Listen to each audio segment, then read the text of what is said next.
Jadi hari ini kita kayak hati kita tuh kan kayak berada di antara jemari Allah ya. Artinya buat Allah ngebolak-balikin hati kita tuh seringan kita ngebolak-balikin bola pingpong, bola tenis meja. Gampang banget, cuman dengan 2 jari doang. Beda banget kan kita ngebolakin hati si dia tuh udah berdarah-darah gak balik-balik ya. Kita tuh udah berdarah-darah, udah keluarin modal habis, mobil jual, segala macam dijual, sampai ngutang kemana-mana, hatinya gak berbalik. Kenapa? Karena yang megang hati dia tuh bukan kita. Kalau buat Allah, ngebalikin hati itu gini doang. Di antara jemari Allah. Ini bukan masalah Allah tuh punya jari ya. Karena laisa kamitslihi syai'. Jangan dianalogikan punya jari kayak makhluk, itu nggak boleh. Cuman di sini semacam permisalan betapa mudahnya buat Allah ngebolak-balikin hati orang. Orang yang mungkin nggak pernah kebayang dia bakalan masuk Islam, yang kebayang oleh yang lain tuh dia bakalan mati dalam keadaan memusuhi Nabi itu, malah ternyata dengan mudah Allah balikan hatinya. Justru di hari ketika dia pengen bunuh Nabi. Di hari ketika dia bawa pedang tanpa sarung. Kalau bawa pedang pakai sarung itu masih labil. Bunuh gak ya, masukin lagi, keluarin lagi kan ya. Ini gak pakai sarung, artinya udah mantap banget nih pengen bunuh Nabi. Gak akan dibawa pulang tuh pedang, kecuali ujungnya udah berdarah. Di hari ketika dia pengen bunuh Nabi, di hari itu juga Allah tunjukkan keajaiban. Allah tunjukkan kebesarannya. Allah gak mau bikin Umar masuk Islam pas lagi normal. Itu gak keren. Ceritanya tuh kurang klimaks. Ini pinter hebatnya Allah ya. Allah kan maha hakim, bijaksana banget. Bikin cerita tuh yang kalau ditonton, diceritain, dibahas tuh enak gitu. Kalau terlalu garing, flat kan agak-agak gimana ya, bosan ya. Kayak ada film yang thriller gitu tentang pembunuhan. Udah udah 2 jam kita nonton, belum jelas ceritanya kan gak enak nih. Gak ada klimaksnya. Nah ini dibikin klimaks, justru titik baliknya itu di posisi yang paling nadir, yang paling sulit. Posisi ketika dia mau bunuh Nabi malah dia dapat hidayah. Segampang apa? Segampang ngebolak balikin bola pingpong dengan 2 jari. Mungkin lebih ringan dari itu. Bukan mungkin, pastinya. Jadi alhamdulillah Allah masih menetapkan hati kita dalam keislaman, masih menetapkan hati kita untuk mencintai majelis-majelis surga. Bukan berarti di luar itu majelis neraka, bukan ya. Enggak, kita kan prinsip saya mah respect each other, no judgment, kan itu prinsip saya. Jadi saya kalau ngebahas kebaikan, gak ada maksud menyinggung ke yang lain bahwa itu buruk, enggak. Cuman mencintai majelis ilmu itu salah satu majelis yang luar biasa loh. Malaikat aja cinta, apalagi kita. Artinya malaikat itu nggak punya modus apa-apa kan mencintai majelis ini. Nggak gara-gara malaikat datang ke sini terus malaikat dicatat sama malaikat lain. Lu datang ya, gua catat nih. Nggak kan? Malaikat nggak saling mencatat lah. Malaikat kan mencatat manusia.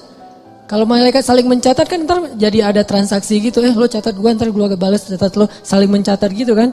Berapa? 10. Udah tambahin deh nolnya. Kan 0 doang jadi 100 misalnya. Nggak ada malaikat saling mencatat amal malaikat. Malaikat itu mencatat kita. Jadi nggak ada modusnya malaikat datang ke majelis ilmu itu kecuali karena memang majelis ini emang baik. Malaikat itu nge-like bukan karena pengen di follow back sama kita, nggak butuh malaikat follow back dari kita. Kita yang butuh follow back dari malaikat. Apa untungnya malaikat di follow back sama kita? Nggak nguntungin kan, biasa aja karena followersnya udah banyak. Jadi nambah 1-2 dari manusia tuh kayak nggak ngaruh gitu. Kalau kita penting banget di follow back sama malaikat. Kenapa? Karena malaikat kalau nge-follow back itu pasti komennya itu kebaikan. Allahumma gfirlahu warham. Itu komennya malaikat. Ya Allah, ampuni dia, rahmati dia, ampuni dia, rahmati dia. Jadi nguntungin kita. Malaikat yang gak punya kepentingan apa-apa, gak modus ngapa-ngapain, gak ada keinginan apapun, cinta dengan majelis ilmu, apalagi kita yang memang bermodus. Dan modus kita kalau karena Allah insya Allah namanya ikhlas. Modus kita pengen diingat wajah dan nama kita sama malaikat-malaikat. Nanti mereka akan bersaksi di akhirat. Dia tuh ahli ilmu. Kedua, modus kita pengen dapat doa dari malaikat yang menaungi majelis ilmu. Ketiga, kita pengen dibangga-banggain sama Allah. Allah tuh ngebanggain kita di mana? Di Arasy sampai mention Jibril, Jibril Apa? Tuh gua cinta sama siapa misalnya di antara kita. Nama kita disebutin loh, dimention, di tag beneran itu. Kecuali nama kita mungkin nama yang agak-agak susah dibaca ya, terlalu banyak bahasa-bahasa asingnya. Kalau namanya standar-standar aja, Asep misalnya ya, apa gitu, itu insya Allah malaikat gampang nge-like-nya gitu. Makanya nama jangan susah-susah. Sampai kakek aja nggak tahu pas tanya, ini cucunya siapa namanya? Nanya ke anaknya, nama anak kamu siapa gitu. Saking susahnya nama anak sekarang. Jadi Allah tuh ngebanggain kita tuh pakai nama kita.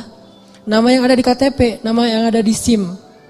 Kecuali nama-nama terlarang ya. Tapi kalau namanya masih wajar, KTP, SIM itu sama dipakai di langit.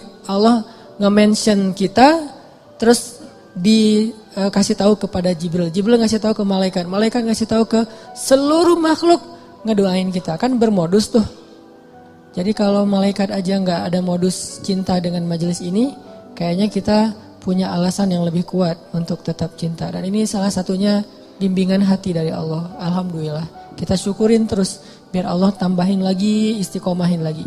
Setiap minggu, setiap bulan, setiap tahun sampai akhir hayat kita. Teman-teman yang dirahmati Allah, malam ini kita bahas tentang life goals.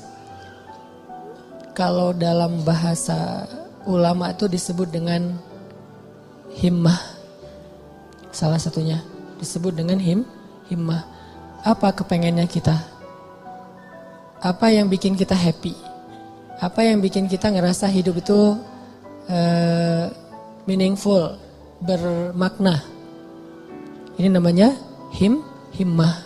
Mungkin kalau bahasa sederhananya life goals. Sebelum kita ngobrolin tentang masalah himmah, life goals ini, coba kita baca satu paragraf kecil di dalam surat Ali Imran ayat 35. Biar gaung tilawah kita itu makin menggetarkan arasy Allah dengan kebaikan. Surat Ali Imran ayat 35. Kita baca sampai ayat 37. Surat Ali Imran ayat 35 sampai 37. A'udzu billahi minasy syaithanir rajim. Silakan.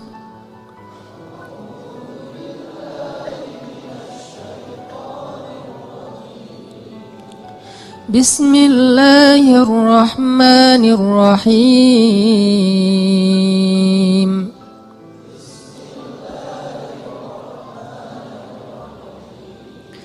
إذ قالت امرأة عمران رب إني نذرت لك ما في بطني محررا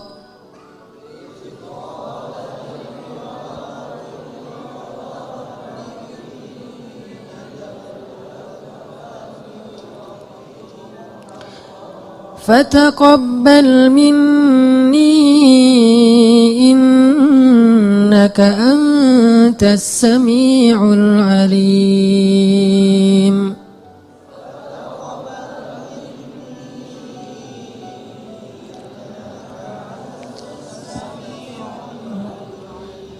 فلما وضعتها قالت رب إني وضعتها أنثى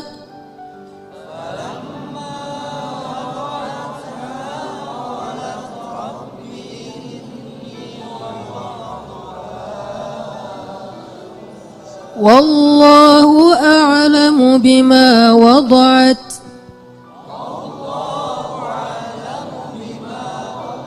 وليس الذكر كالأنثى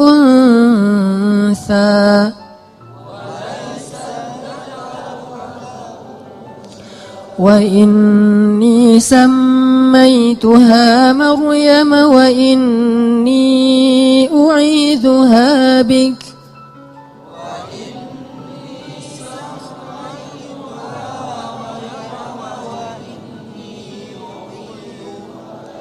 وإني أعيذها بك وذريتها من الشيطان الرجيم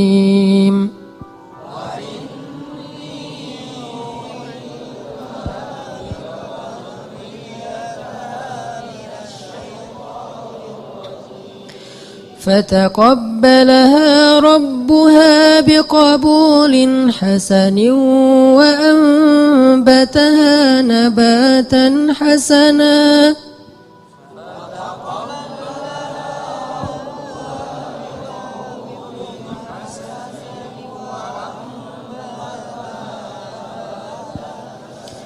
وكفلها زكريا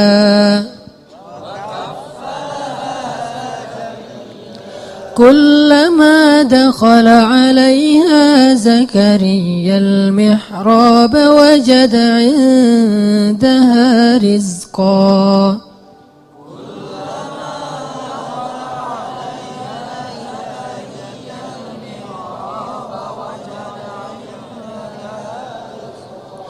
قال يا مريم أنى لك هذا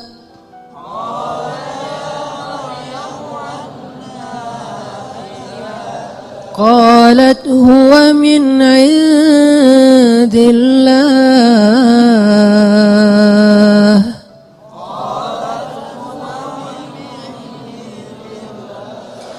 إن الله يرزق من يشاء بغير حساب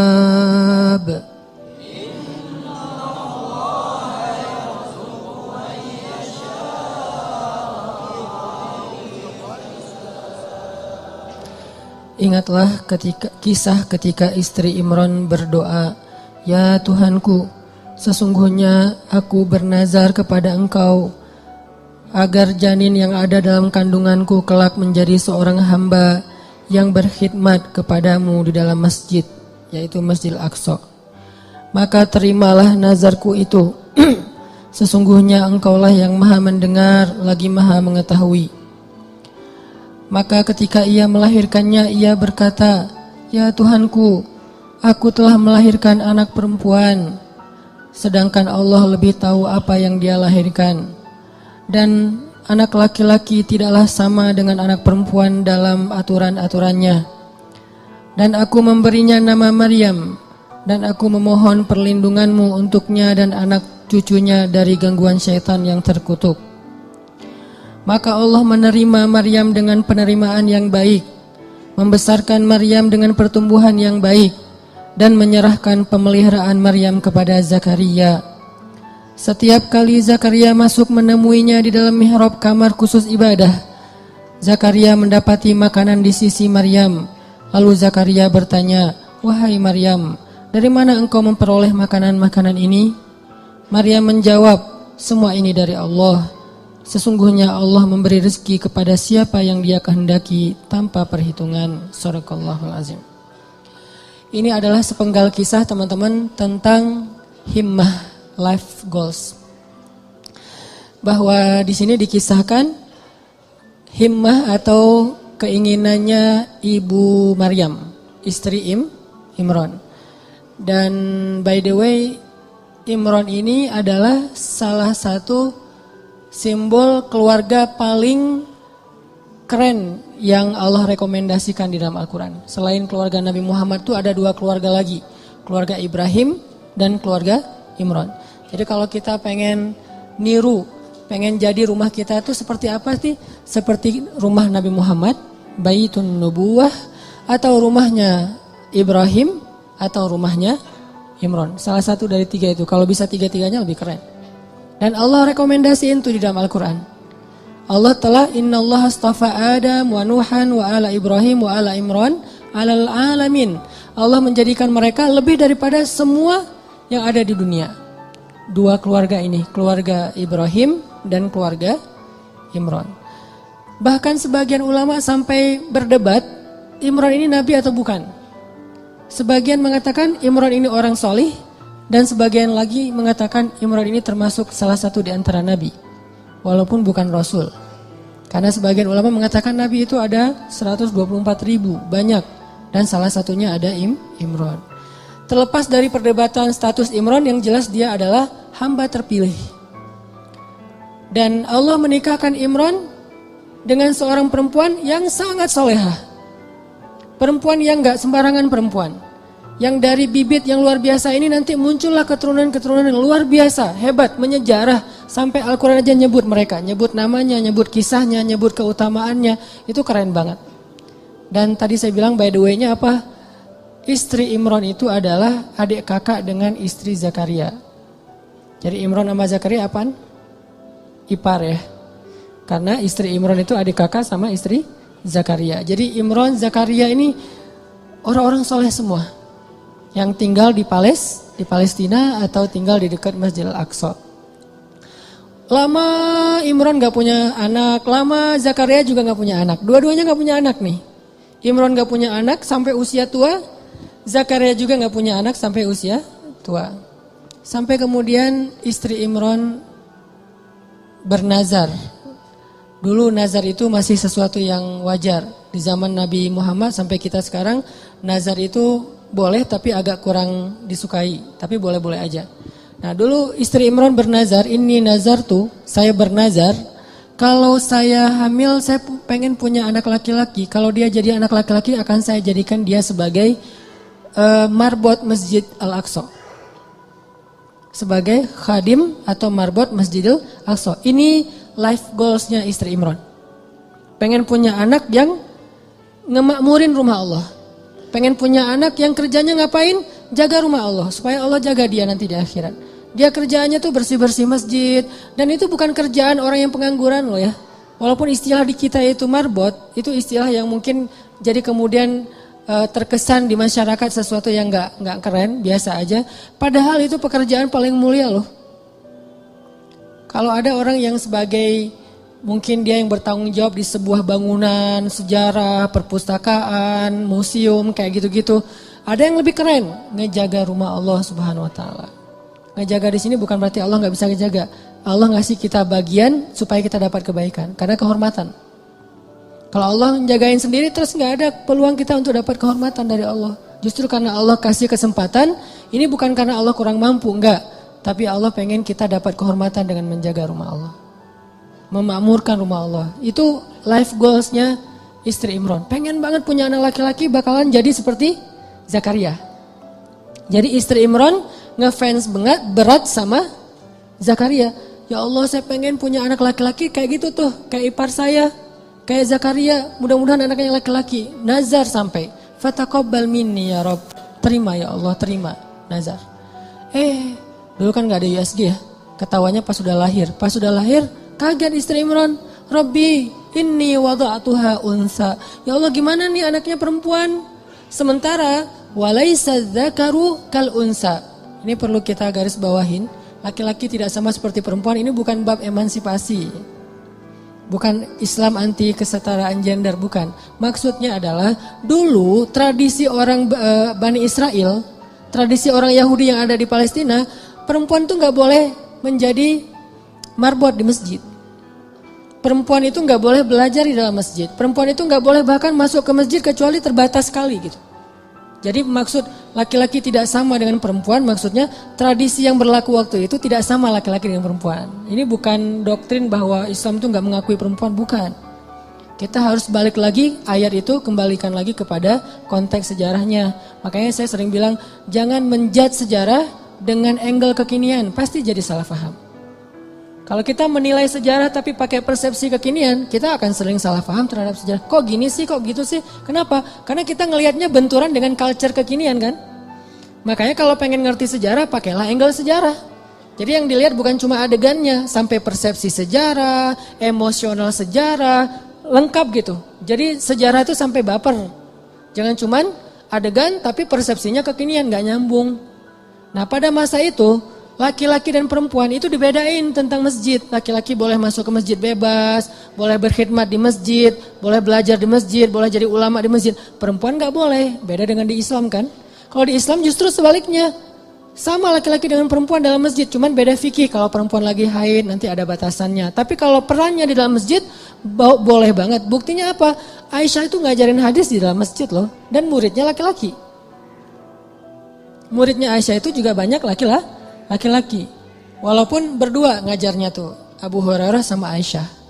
Tapi banyak hadis-hadis yang Aisyah tahu, Abu Hurairah nggak tahu. Atau hadis-hadis yang Abu Hurairah tahu, Aisyah nggak tahu. Sehingga mereka kayak saling mention gitu, saling broadcast. Aisyah broadcastin dong hadis-hadis yang gua nggak tahu, di broadcast sama Aisyah. Nanti Aisyah juga minta dari Abu Hurairah, saling transfer hadis. Bukan untuk mentahzir ya.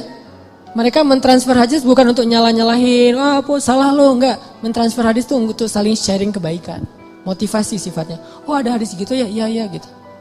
Jadi dalam Islam, Abu Hurairah, Aisyah ngajar di masjid, nanti ada tokoh-tokoh perempuan yang luar biasa banyaknya, termasuk yang paling legend itu kan Khadijah ya.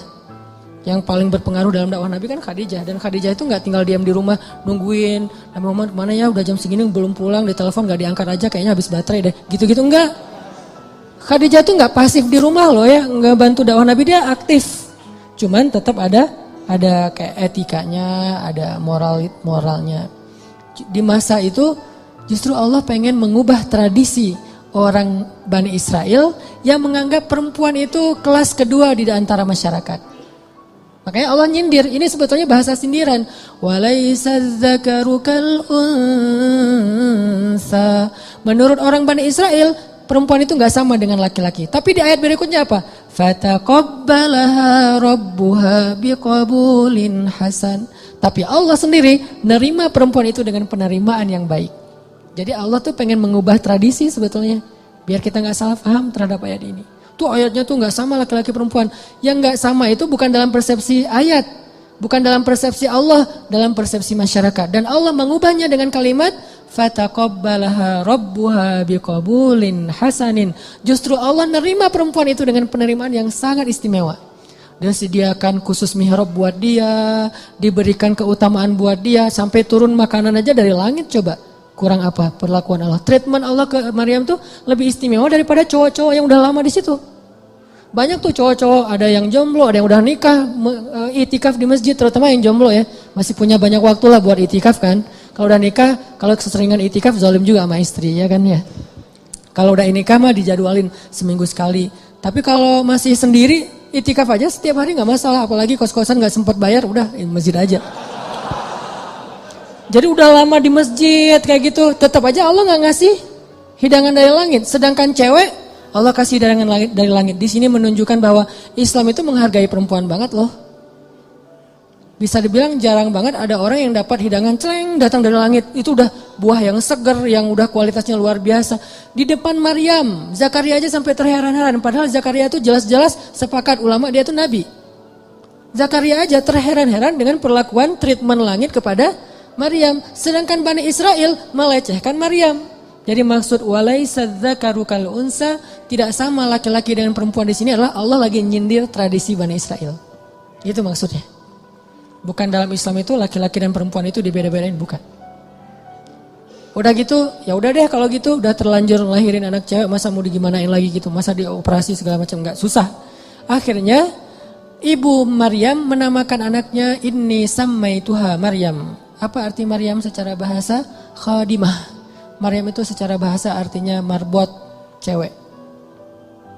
Jadi arti Maryam itu khadimah, yang berkhidmat, itu bahasa dulunya adalah Maryam, kemudian jadi bahasa Arab. Inni sammaituha Maryam. Saya pengen ngasih dia nama marbot perempuan, bahasa singkatannya Maryam. Mudah-mudahan engkau menerima dia ya Allah. Akhirnya dikaderlah Maryam dari kecil. Bayangin teman-teman, Maryam usia 3 tahun udah nanya-nanya ke ibunya, "Mah, kapan aku ke Al-Aqsa? Kapan aku beribadah di sana? Kapan aku disantrinin? Kapan aku dimasukin ke pesantren?" Itu 3 tahun udah minta-minta kayak gitu.